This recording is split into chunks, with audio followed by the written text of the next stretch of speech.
Meanwhile, the NIDS project team is pressing home its arguments why Jamaica urgently needs the system. At Tuesday's sitting of the Joint Select Committee of Parliament overseeing the bill, team members indicated that the project must come to fruition because of an increasing number of identity fraud cases. Kirk Wright tells us more. We've heard of persons buying or getting fake driver's license, but according to the NIDS project team at the Office of the Prime Minister, Jamaica's fraudulent document and ID cases go far beyond that. As the team presented to the Parliament's Joint Select Committee on Tuesday, team member Sharika Hemmings Allison said document fraud cases are on the rise. She says the Passport, Immigration and Citizenship Agency PICA reported more than 2,000 passport fraud cases between 2009 and 2019, with more than 300 cases in 2019 alone. And additionally, the RGD, the Registrar General's Department, reported that 1,072 cases of forged birth certificates were detected by the agency between 2010 and 2018.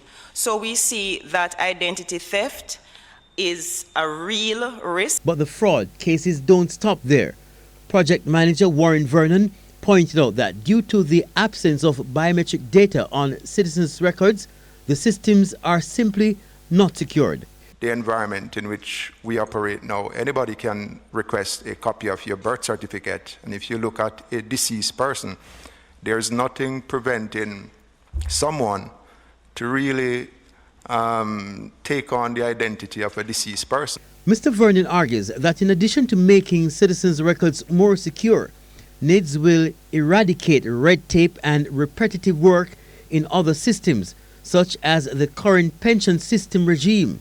Currently, every 3 months, pensioners have to present a signed certificate to prove they are not dead in order to continue receiving their pension. Once you register a deceased person, by the very design of the system, the identification component will be aware of that registration. Those persons who are responsible for processing pension, when they run their report every month, they will know if the person is still alive. So that is really an example of bringing the two under a single roof to facilitate the simplification of the bureaucratic processes. The team is hoping to wrap up consultations and presentations to present a final bill to Parliament by April this year. Kirk Wright, TVJ News.